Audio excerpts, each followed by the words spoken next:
Thumbelina. There was once a woman who was very lonely and decided to go visit her friend, the fairy.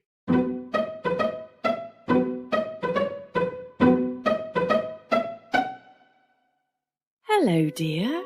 What brings you here? Dear fairy, I'm so lonely. I wish I had a little daughter, even if she was a teeny-weeny one. Well, you are a dear friend, so I will help you. Take this grain of barley and go home and plant it in a flower pot. But I want a little girl. What will I do with a grain of barley?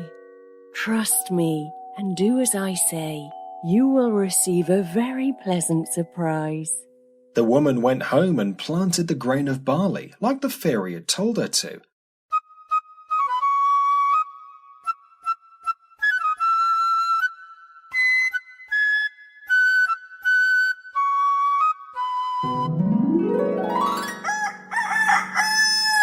The next morning, she was amazed to see that the grain had grown into a beautiful flower resembling a tulip, with its soft petals still shut tight. This is so beautiful. I have never seen anything like it. The woman held the flower tenderly and kissed it. Immediately, the petals opened, and there lay a beautiful tiny girl. Oh my God! She's so pretty and dainty. I shall call her Thumbelina, and I must thank my friend the fairy for such a lovely gift. The woman gently lifted the little girl from the flower.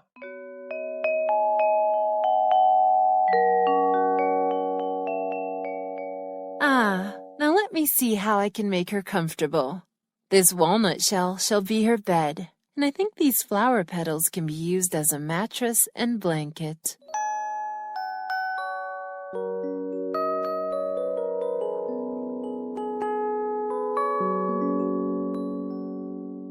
The woman placed Thumbelina on a tulip petal floating on a plate during the day. How happy Thumbelina was! She drifted around on her little lake, singing in the most sweet voice ever.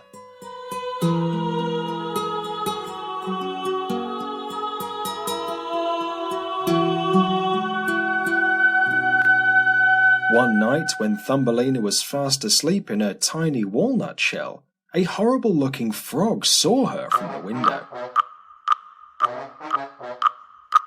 Who is this tiny thing? She is so pretty. I think she will make a fine bride for my dear Toady and a very good daughter-in-law for me.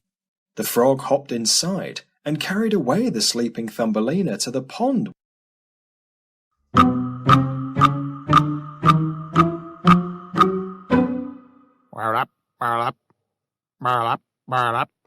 Oh, where are you? I am so hungry.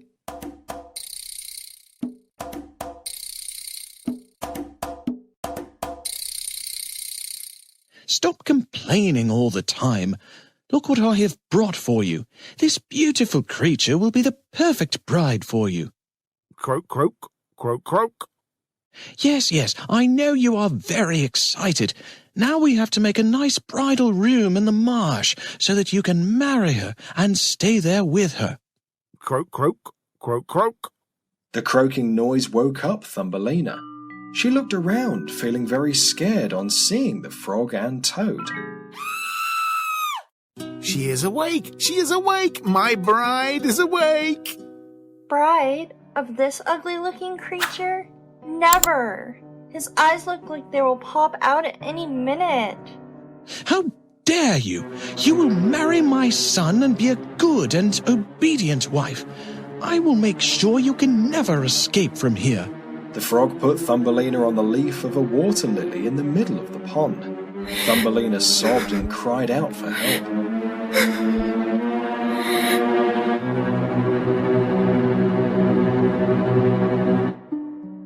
Help! Help! Someone please help me! Some fish swimming nearby had seen and heard everything. Look at that poor dear sobbing her heart out. That horrible toad will make an awful husband. Friends, we must not allow the nasty frog and her ugly son to get away with their horrible plan. Come, let us nibble at the root of this lily and set it free.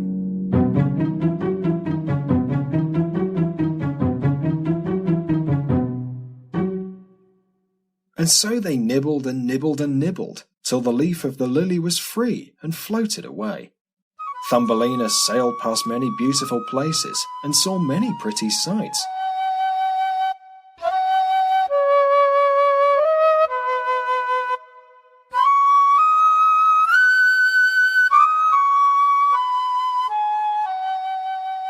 One day, a big cockchafer saw her and carried her away to a large tree.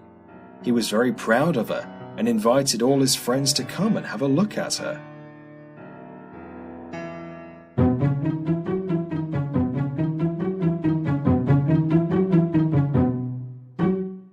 She looks so weird. She's actually ugly. And she's not one of us. So how can you even think of marrying her? Are you out of your mind? When all his friends said the same thing, the cockchafer thought they might be right. So he put Thumbelina on the ground and flew away. Poor Thumbelina. She walked and walked in the wood, eating whatever she could find and drinking the dew on the flowers. Summer turned to autumn, and soon the bitter cold winter arrived.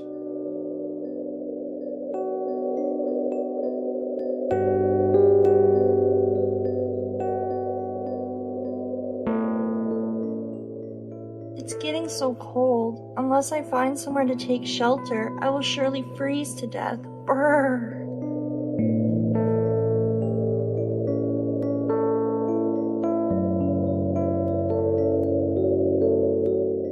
As Thumbelina was walking in a field, she suddenly came across a tiny door. Ah! I think this must be the house of a field mouse.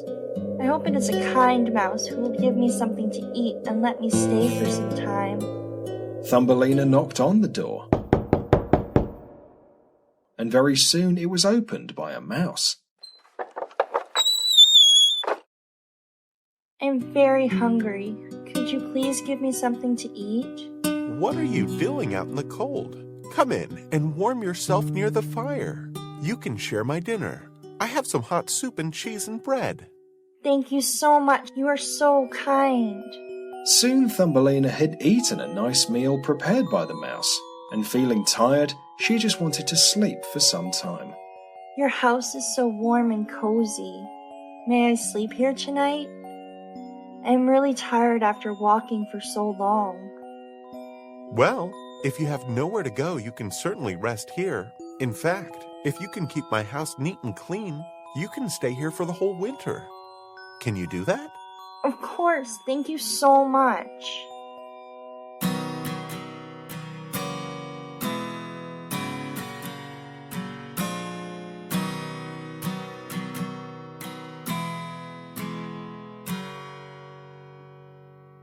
So Thumbelina spent the winter with the mouse. One day the mouse said to Thumbelina, Please clean the house very well, as I have a dear friend visiting me tomorrow. A friend? Is it another mouse? No, it's my good friend the mole. Oh, he is so rich. He has such a large home. You know what? I have a great idea. If you could sing sweetly for my friend and tell him some nice stories, he might even marry you. Even though he is blind, he will look after you well and all your worries will be over. When the mole came to visit, he fell in love with Thumbelina's beautiful voice and asked to marry her. I'm so happy. I'm sure you both will make a wonderful couple. Let us start making preparations for a summer wedding. As the mole was leaving the hole leading to the mouse's house, he kicked a sparrow lying there. Don't kick the poor little thing. Can't you see it's hurt? Where did this piece of filth come from? These pesky things keep flying all over and don't bother to make a home for winter. The sparrow deserves to die. Thumbelina was shocked at the mole's behavior. She couldn't imagine how anyone could be so cruel. you poor birdie. I will nurse you back to health. Though the mouse got angry, Thumbelina cared very lovingly for the sparrow till it was strong enough to fly away. As her wedding day was coming closer and closer, I can't marry that mole. I would rather die. Not only is he stupid and ugly, he is a total savage.